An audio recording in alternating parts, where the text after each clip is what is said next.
Hello everyone, good evening to all of you and welcome to all Narayan Institute. Dear friends, जैसा कि आप लोग जानते हैं हम लोग सीख रहे हैं ट्रांसफॉर्मेशन ऑफ सेंटेंसेस, ठीक है। और आज का जो हमारा टॉपिक है वो है सेंटेंसेस एक्सप्रेसिंग कंडीशन, ठीक। यानी कंडीशन प्रकट करते हुए वाक्यों को आज हम ट्रांसफॉर्म करेंगे, ठीक। अब उनके कंजंक्शन होंगे, कंजंक्शन के जरिए हम इन्हें ट्रांसफॉर्म करेंगे बहुत अच्छे से। तो आइए देर न करते हुए शुरू करेंगे शानदार class. Let's start the video.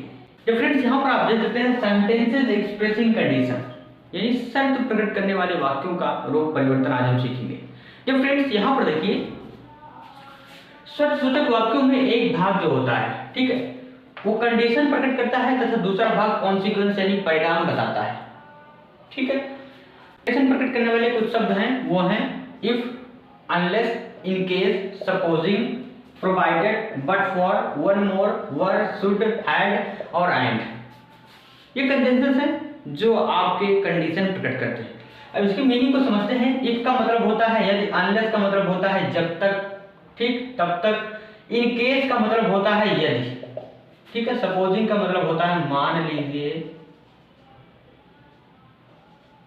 लीजिए या मान लेना, प्रोवाइडेड का मतलब होता है बशर्ते, ठीक है,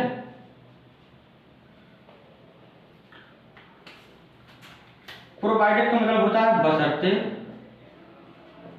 बट फॉर का मतलब होता है के लिए, और वन मोर का मतलब होता है एक बार और, वर का मतलब आप जानते ही हैं, शुड का मतलब यहाँ पर अगर के अर्थ में होता है, हैड का मतलब भी अगर के अर्थ में ही होता है, ठीक है, एंड का मतलब और। यहाँ पर देखिए, if you labour hard you will pass, ये है हमारा रूल ऑफ फर्स्ट का एग्जांपल। यदि शर्त इफ, अनलेस, शुड या एंड के द्वारा बतलाई गई है तो इन्हें एक दूसरे के रूप में बदल सकते हैं। यानी इफ के द्वारा अगर बतलाई जा रही है तो इसे हम अनलेस के रूप में भी व्यक्त कर सकते हैं, शुड का प्रयोग करके भी व्यक्त कर सकते हैं, और एंड के प्रयोग के द्वारा भी व्यक्त कर सकते हैं। देखिए हमारा फर्स्ट एग्जांपल है इफ यू लेबर हार्ड, यदि तुम कठिन परिश्रम करोगे, यू विल पास, तुम पास हो जाओगे। अब इसे हम अनलेस के प्रयोग के द्वारा कैसे व्यक्त कर सकते हैं, देखिए अनलेस, ठीक, यू लेबर हार्ड, ठीक है, यहां पर लगाएंगे कॉमा, यू विल नॉट हो जाएगा हमारा पास, ठीक है, क्योंकि इसके बाद वाला सेंटेंस हमारा नेगेटिव में बन जाएगा। जैसे देखिए अनलेस यू लेबर हार्ड, जब तक आप कठिन परिश्रम नहीं करोगे यू विल नॉट पास, आप पास नहीं होगे, ठीक है। इसी प्रकार हम शुड का प्रयोग करके भी इसे चेंज कर सकते हैं, जैसे शुड यू लेबर हार्ड, ठीक है, अगर आप कठिन परिश्रम करोगे, कॉमा लगाएंगे यहां पर, जिसका मतलब होगा तो, यू यहां पर विल के स्थान पर वुड हो जाएगा, यू वुड पास, ठीक है, यही चेंजेस है। शुड के साथ हम यहां पर वुड का प्रयोग करेंगे। अगर हम इसे एंड से बनाते हैं तो सिंपली यही लिखेंगे लेबर हार्ड, यानी कठिन परिश्रम करो, एंड यू विल पास। अब देखिए इन चारों सेंटेंस का मीनिंग जो है वो समान ही है, ठीक है। देखिए यहाँ पर if you labour hard you will pass, यदि तुम कठिन परिश्रम करोगे तो तुम पास हो जाओगे, तो जब तक तुम कठिन परिश्रम नहीं करोगे तब तक तुम पास नहीं होगे। यहाँ पर देखिए जो हमारा शुड से बना हुआ है, शुड यू लेबर हार्ड, अगर आप कठिन परिश्रम करोगे यू विल पास, तुम पास हो जाओगे। लेबर हार्ड, कठिन परिश्रम करो और तुम पास हो जाओगे, यानी मीनिंग सेम है।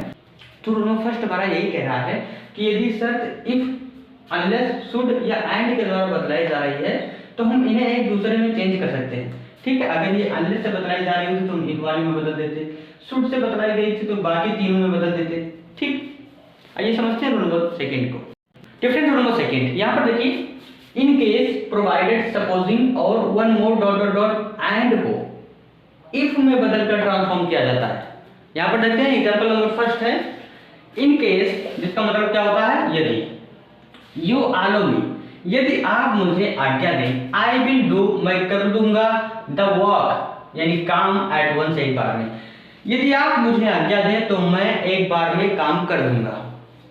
अब यहां पर देखिए इन केस को हटाएंगे और इसे इफ से शुरुआत करेंगे, ठीक है। तो इफ यू अलाउ मी लगाएंगे कॉमा और पूरा छाप देंगे इसे, ठीक है, I will do the work at once, ठीक है, यदि आप मुझे आज्ञा दें, ठीक, तो मैं यह काम एक बार में कर दूंगा। मीनिंग नहीं चेंज होने वाला। देखिए यहाँ पर प्रोवाइडेड, जिसका मतलब क्या होता है, बशर्ते, ठीक है, बशर्ते। तो प्रोवाइडेड यू प्रॉमिस सपोर्ट, बशर्ते आप मदद का वादा करें, आई विल हेल्प यू, मैं आपकी मदद करूंगा। बशर्ते आप मदद का वादा करें तो मैं आपकी हेल्प करूंगा, आपकी मदद करूंगा। तो यहाँ पर प्रोवाइडेड को हटाएंगे और इसे इफ से शुरुआत करेंगे। तो इफ यू प्रॉमिस, यदि आप वादा करेंगे, सपोर्ट यानी मदद की, ठीक, आई विल हेल्प यू, मैं आपकी मदद करूंगा। क्लियर? तो ध्यान रखिएगा रोल नंबर सेकंड में यदि इन केस से शुरुआत हुई या प्रोवाइडेड से या सपोजिंग या वन डॉट डॉट डॉट मोर से, ठीक, one more dot dot dot and को, तो उसे हम इफ से, ठीक, इफ में बदलकर ट्रांसफॉर्म करेंगे। आइए बचे हुए एग्जांपल्स को समझ लेते हैं। जब फ्रेंड्स हमारे थर्ड और फोर्थ एग्जांपल यहां पर समझते हैं। सपोजिंग यू फॉल इन, मान लीजिए, सपोजिंग का मतलब होता है मान लीजिए, आप लोग भी मान लीजिए भाई, मान लीजिए, ठीक, सपोजिंग मान लीजिए यू फॉल इल, आप बीमार पड़ते हैं। There is a medical aid here, ठीक, तो there is medical aid here, यहां पर चिकित्सा, ठीक, व्यवस्था है, यहां पर चिकित्सा व्यवस्था है। तो मान लीजिए आप बीमार पड़ते हैं, यहां पर चिकित्सा व्यवस्था है, तो इसे हम सपोजिंग को हटाएंगे, इफ का प्रयोग करेंगे। तो if you fall ill, comma लगाएंगे, इसे पूरा छाप देंगे, there is medical aid here. Second sentence देखिए, one more effort, one more मतलब एक और, एफर्ट माने प्रयास, ठीक, एक और प्रयास, एंड और यू विल पास, एक और प्रयास और तुम पास हो जाओगे। तो वन मोर को हटाएंगे, इफ का प्रयोग करेंगे। तो इफ यू, ठीक, अब यहां पर मेक वर्ब का प्रयोग करेंगे। इफ यू मेक, ठीक, one more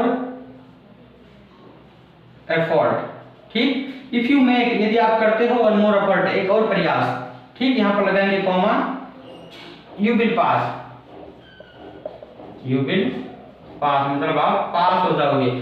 if you make one more effort, यदि आप एक और प्रयास करते हो तो आप पास हो जाओगे, ठीक। तो friends, in case provided, supposing और one more dot dot dot and को हम इफ में बदलकर ट्रांसफॉर्म करते हैं। This was our rule number second. आइए समझते हैं रूल नंबर थर्ड को। Difference rule number third fourth समझते हैं। यहाँ पर देखिए, यदि वाक्य में बट फॉर का प्रयोग है, ठीक है, बट फॉर का प्रयोग है, तो इसे if it had not been form में बदल दिया जाता है।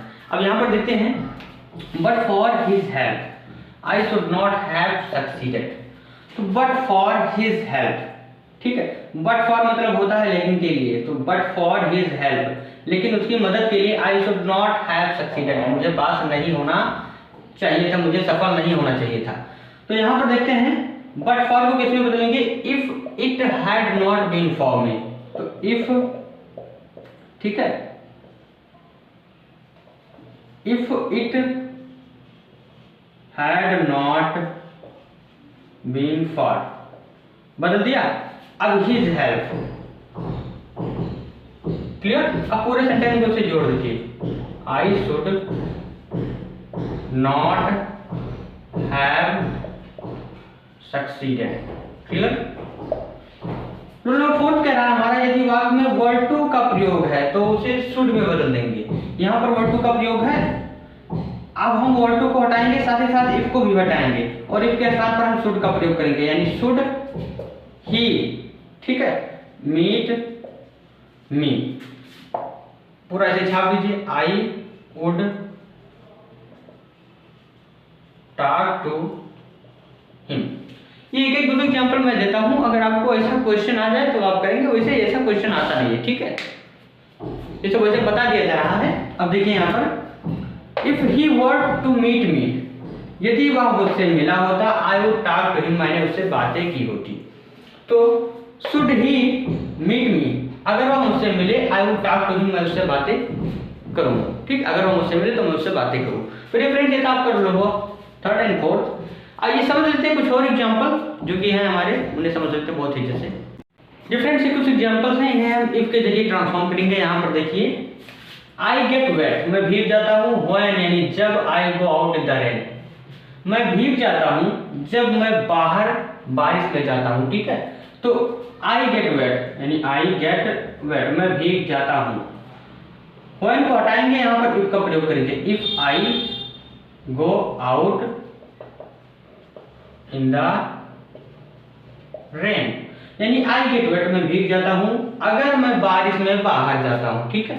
Second sentence, had you not taught me, had का मतलब यहाँ पर अगर है, तो had you not taught me, अगर आपने मुझे ना पढ़ाया होता, I should not have succeeded, मैं सफल ना हुआ होता।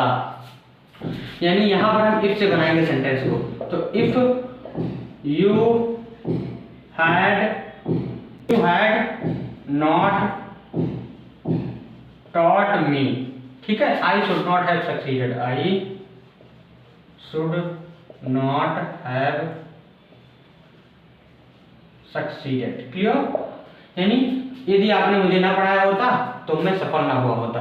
और third sentence, should you be tired of work, अगर, शुड का मतलब अगर हुआ यहाँ पर, अगर आप काम से थक गए हैं तो go out for a walk, बाहर घूमने के लिए जाएं। तो इफ शुड को हटाएंगे, इफ यू बी टायर्ड, यदि आप थक गए हो, आप वर्क यानी काम से, ठीक है, कॉमा लगाएंगे, go out for a walk यानी बाहर घूमने के लिए जाइए। अगर आप काम से थक गए हैं तो बाहर घूमने के लिए चले जाइए। बट फ्रेंड्स, उम्मीद करता हूँ कि आज की क्लास से रिलेटेड कोई भी डाउट, कोई भी कंफ्यूजन नहीं बचा होगा। अगर आपको कोई डाउट है, कोई कंफ्यूजन है, तो अभी लिखिए कमेंट बॉक्स में कि हाँ मुझे इस एग्जाम्पल में या इस रूल में कंफ्यूजन है, ठीक है।